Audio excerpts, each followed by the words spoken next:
too, and it's just that's a constant. It's not a cooldown. It's not something that procs every now and then. And now coming in with this first pull, we are going to see a relatively big pull coming in from Sneaky Snakes. But keep an eye on these cats. Yeah, so of course, I mean, we always talk about this danger of these cats at the start. They will often, you know, they're constantly airborne. They will leap around, they'll leap to the furthest target and cleave them. I mean, they're always feline around.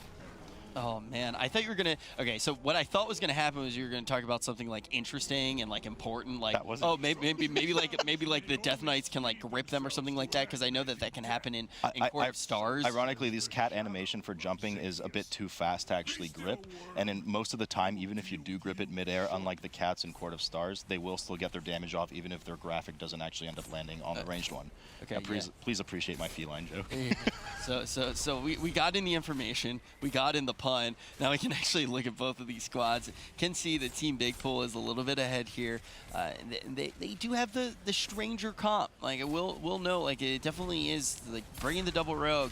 But we already talked about how strong Rogue is in this dungeon in particular. Absolutely, on the third boss especially, you know, free-ranging those eggs, being able to pick them up and just buffing their eviscerates so much. Both teams moving pretty effectively through. Of course, Sneaky Snakes just a bit slower, still dealing with that Hippogriff pack, making sure that they're facing away from those charges from the Hippogriffs, who will stun everything in their path. Team Big Pool now going to that very dangerous open area at the bottom, where they're going to kind of thread the needle through the packs and make sure not to accidentally pull anything on the side, because the majority of this trash is just superfluous and you do not need it by the end of the dungeon. Yeah, especially on Fortified too, like a body pull or something like that. Not only are you going to spend a lot of time, percentage that you don't need. We just had a death go down on Sneaky Snakes as well, getting clipped just at the end there, so that's already an easy 5 seconds. And I mean, Rich, we keep talking about this, with how close some of these matches have been, those add up a lot. I mean, it's a really big deal to have an extra 5 seconds at the end of the clock, especially on a dungeon that's so popular as DHT. I mean, Darkheart Thicket, and because of the popularity, really, it's one of the reasons that this could happen. It was the one that came down to the 0.4 second split, right? Like, it came down to milliseconds. Teams have practiced this one. People can put up good results. Now, you think they're going to skip the Bears here? I think it's pretty standard for them to skip the Bears. Yeah, I think we'll be seeing it. They have 2 rogues. I mean, they have 2 shrouds. Why not, right? Yeah, those Bears are a pain in the butt. Might as well do it. I mean, usually you barely kill them, like you barely survive. So moving in forward, we have another death right now, but this one on Team Big Pool. We're now equal at 5 seconds apiece, 1 death each. They are going to be moving. We see the distract coming up already. They're going to be ready to move past, start the RP on the boss nearby. Man, I didn't come with any puns, Sloot. This is kind of like I gave you a card to study. It's not my fault you didn't. All right. So Team Big Pool, of course, moving by. Sneaky Snake still dealing with the penultimate pack prior to those 2 bears, and we're going to see an immediate pull, no wait time, against Arc Druid here from Team Big Pool. Now, when you're going into... Jesus. Yeah, there's a lot coming out. This isn't tyrannical, though, so the mechanics, like even that bear charge, pretty forgiving here for the tank. But you saw how much damage it does, even without Tyrannical. That's why we always keep talking about Shade later on. I mean, even Shade is still going to be a huge threat, even on Fortified, especially with the buffs that he gets. But that's a far ways away. Now, there's a couple of things we haven't mentioned here, of course. The two of the important affixes that we haven't played at the moment, which is Bolstering, of course, not applicable to the boss so much, which buffs any mob that dies nearby by 20%. And damage, and of course explosive, which is akin to the entire dungeon, where we're going to see some random green orbs spawn that have a cast time, and of course if that orb is not killed, it will damage the party for 50% of its HP. Yeah, and you see a lot of the time healers actually able to deal with that themselves. Sneaky Snakes did decide to pull the Bears here, though. I do want to note that, as we do see Team Big Pool almost done with the Archdruid, just cutting through this non-tyrannical boss. Yeah, so they do have that 7% advantage now. Pretty risky going with you know, bolstered Bears, but they pull it off, no problem. No extra deaths on that. Archdruid is going to be going down for Team Big Pool in a moment. No problem dealing with the mechanics, of course. You know, they do have to be careful with those ads. I do like to see that Team Big Pool did tank. Ooh, Buffy just dying just at the very end there. Now, they shouldn't spend time. There we go. So he does release because he does get the checkpoint here. Now, I did like to see that Team Big Pool tank the boss with, you know, an object in front of the boss, because when he does go bear form, if there's something in front of him, he will not really complete that charge in the bear after. But what they didn't do is they didn't move the boss down to the wall and get ready to prep for the next trash pack. So they just, once again, travel time lost in terms of seconds. And you see Sneaky Snakes already kind of starting to position that boss in that direction. So we'll see if they do it as well. Yeah, we've talked about that too, like different things like kiting patterns and things like that. The second that you're done the boss, you're still in a race. So if he is that far away, it can be those crucial seconds. It can be those 0.48 seconds that it came down to last time.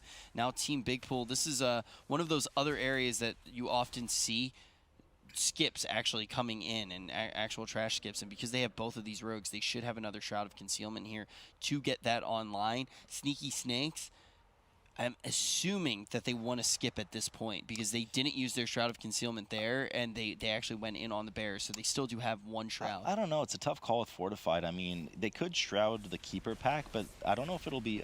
maybe should be up in time for the very last pack before Shade of Xavius as well. We'll have to see, but they certainly are both really dangerous packs. Sneaky Snakes now wrapping up with Archdruid, moving on to the next Flower pack with the Dryad. The DK dipping very, very low for Sneaky Snakes, and he's already had Purgatory proc. And again, I mean, look, Purgatory paid off here, but I just don't agree with this Purgatory choice. It's just way too safe. You can't bring this to a race. You got to get the Bone Storm going, especially in this Fortified trash. Yeah, because that Bone Storm is something that you just have going the entire time as well. And it's a 1 minute CD. I mean, it's so good. So much damage.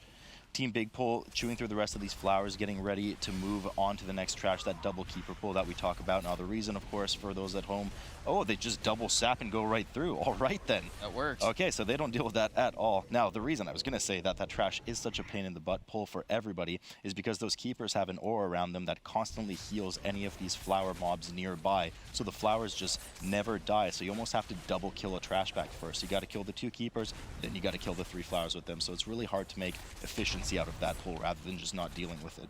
Yeah, and we've seen just about everyone skip it. We saw it skipped earlier today as well. Nice Solar Beam coming down on the side of Sneaky Snakes. You can see them trying to deal with those mechanics right now with the silence coming out from the Druid. I'm not really sure what they silenced there, actually. Yeah, I looked down and I was just like, okay, Sneaky Snakes are still here. I like saw the Solar Beam come down, but I'm trying to think what does that hit? I don't know. I can't think of any cast on those mobs that's interruptible. Maybe the Dryad, and I forget, but it's possible. Either way, not much cast. So they do, as you said earlier, Rich, yep, they do skip. So both teams have skipped that. Now Team Big Pull dealing with these Nightmare Dwellers, the big gooey guys, as I like to refer to them. Now these are particularly dangerous, especially on Fortified, as they do channel a cast on you. Once that cast finishes, it will fear the player for 5 seconds, I believe. So you have to make sure to constantly interrupt them, CC them. You know, Arcane Torrent's really good here. And during the channel itself, it's actually a very heavy Shadow Dot. Now going into this second boss, Oakheart here, having that Holy Paladin, really nice. Yep. Can deal with the roots, but the other option that we do have as well is if you start to get some of those ads coming up, this is another place where we can actually see the Subtlety Rogues shine. We already talked about the fact that they can leave up additional ads, use their Shuriken Storm, and use those combo points onto a target. This is a great fight, though, for the Hunter as well. This should just melt for Team Big Pull. Yep, so Sneaky Snakes wrapping up with those Dwellers soon as well. Oakheart being chiseled down by Team Big Pull right now. Interesting fact here, Oakheart actually used to be in banking. He actually owned his own branch. Now, moving on, we see the Crushing Grip on the DK. Huge amounts of damage on the tank during this. It is magic damage, so AMS. DKs are actually a very good tank for that damage. Because of their haste and their frequency, they will usually have Vamp Blood active, which is one of their powerful CDs.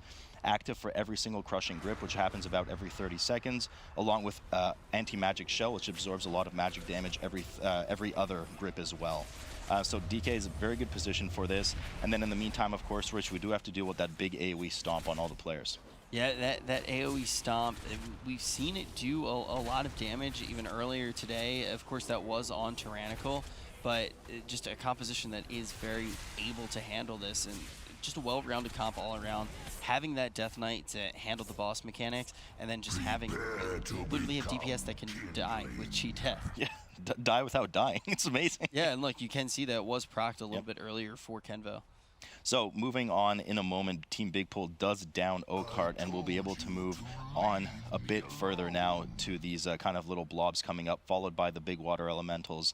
Now, what you guys discussed it in the last series too. It's really interesting to see that some of those teams opted not to skip the split form once you kill those big water elementals, the big Aqueous Lords, and I'm not really sure why, because there's no point killing those smaller casters. They either didn't know or they just I think the thing poorly. is the only time that I feel like it's kind of have to is when you are running that triple melee and you're worried that you can't get clear of it quick enough, but they have a hunter, so they really don't have that problem. Team Big Pool, we should see the rogues and the tank and the healer just all start to move away there and just let the hunter actually chisel down the remaining health on the ad once they get it relatively low. Oakheart now looks like it's going to fall for Sneaky Snakes as well. They're not too far behind. Not at all. So Team Big Pool indeed does dodge the 4 spawn. Of course, for you at home, once these big ads die, they do spawn 4 smaller elementals, which do cast and have a chance also to cast a metamorphosis that once again transforms them into a bigger elemental. Those can be completely skipped by running away as the trash is dying, because those smaller elementals do not aggro immediately. So both teams do that. Now, from a safety perspective, those should have been pulled to the side and killed there, just in case they do wipe. Hopefully they don't, this is Rice, but just in case they do wipe, because then they could easily, track around the side. If Team Big Pool happens to wipe at the moment, they'll find that their path is actually completely bottlenecked by those big ads that have now transformed. Yeah, definitely something to be paying attention to. And we actually saw last time the teams that did take them down did just that. And if you're worried about a wipe, that is something in particular that you want to be doing. Team Big Pool is going to be able to get onto Drezeron right now, and you can see they're just going to start it off by pulling as many of these dragons out of the eggs as they can, and that's going to allow these rogues to just do things that you should not be able to do in World of Warcraft. Those are indeed not Kinder eggs. There are dragons in them. They do spawn them. So much damage coming in from the rogues. Now, I do believe it's an extra combo point per target hit with the Shuriken Storm, so they need to have a minimum of 4 whelps alongside with Drezeron himself to get that max damage buff, so they'll be sure to keep pulling those. Now, of course, this wins ability usually blows players away quite heavily. The closer you are to the inside of the hitbox on Drezeron, the dragon boss, the less you will get punted outward. So if you're caught in a position outside, especially as a low mobility class like a Death Knight, it's very hard to get back to the boss unless you have your Wraithwalk active, which you will not have active for every single pushback. Of course, the other two main mechanics are the breath that we just saw that the tank has to avoid, or whoever's closest melee range, if the tank is out of melee range, needs to avoid. And the last big damage one is that cave-in that we see on the side of the boss there. So there's a constant push and pull on this boss of making sure that the players group up under the boss so that they're not pushed out, and then of course spread out to bait that cave-in away. Some serious damage here coming out onto the raid, and we are seeing the Holy Paladin struggling for a second there to get everyone back up. The damage from Big Pool is unrelenting. They're going to be able to drop Drezeron here. And Sneaky Snakes, this team looked so dominant on their map pick last time, but they are falling behind. And I'm curious how they're going to be able to catch up. They don't necessarily have the composition to do it. Like, the composition's great overall, and they thrive in certain scenarios, but a lot of those are safety. I mean, both teams are at 86% now, so that double bear pull at the earlier perhaps was not worth it in the end. We're going to come to the hallway here where Team Big Pool is going to grip 2 of these heavy caster packs together. They're going to AoE them down as effectively as they can. And then, of course, they're going to deal with the 4 bat pull following this, after which, Rich, I expect that they're just going to shroud the last pack because it's super dangerous, especially on Fortified. Yeah, I think that they definitely can get away with that. I mean, if you had an invis pot here, I would actually use it. So I think having that shroud to their advantage, and it's on cooldown, or it's off of cooldown every 6 minutes. Oh, Sneaky, okay. Sneaky Snake's Blood DK just getting solo there. Luckily, his Death Strike just heals for so much with the incoming damage in the past 3 seconds. Team Big Pool will indeed likely be cleaning up this last bat pack that we see on the main screen here. I love what this Boomkin's doing. This is, like, honestly the best way to do it as a caster. You just get into that. You pop some eggs at the beginning, you let your rogue have them, and then you just stand there for the rest of the That is very sneaky. Now, of course, the risk to that is that if one of those cave-ins spawns on them, then they're kind of in trouble, right? They will need to get out of that little peephole that they're in on the corner there. Yeah. They do down the boss, they do move on, but Team Big Pool, I mean, they're wrapping up the trash now. They're getting ready to pull Shade of Xavius soon. Sneaky Snakes is only now starting the trash in the log. And that trash takes quite some time, as we will see here soon. Oh, and they didn't get the double pull either like Big Pool did. They're going to have to kill 2 individual packs, whereas Team Big Pool went in and AoE gripped everything. It's just going to slow them down quite a lot, and Team Big Pool here is going to have that Shroud of Concealment. They get to skip that last pack. And we're the pack that you necessarily want to do. They have that perfect 100% as well. Now, the question is Shade of Xavius going to be too difficult with Fortified instead of Tyrannical? Still things to look out for are definitely going to be those Nightmare Bolts. Wow, look at how much damage that Still gets does a out, even ton of without damage. Tyrannical. Dr. Xavius indeed doing a ton of damage. And remember that post 50%, every time one of those swirlies hits the boss, it actually does buff the boss by, I believe, 5 or 10% damage. So those are certainly capable of one-shotting below 50% even without Tyrannical. Yeah, now we're about to hit this intermission phase. Jeez. Wow, this is just nuts. I really didn't expect this much damage to be coming about. And now at that 50%, that he does quite a bit of damage to everyone in the group, but they're just absolutely shredding through. Like, that is the thing to know. You can just use everything here. Oh, the DK is just getting so low on Sneaky Snakes. They're still chewing through the trash. Team Big Pull, in the meantime, chewing through Xavius himself. Well, not actually Xavius himself, that's the shade. Yeah. My bad. We'll get there later. Okay.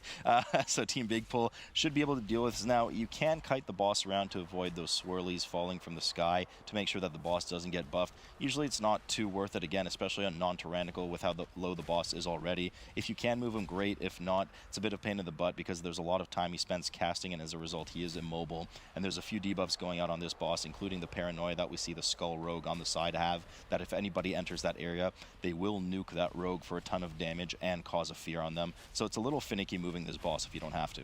Sneaky Snakes just pulling the Shade of Xavius now, being a full boss ahead. Team Big Pull going to come out on top.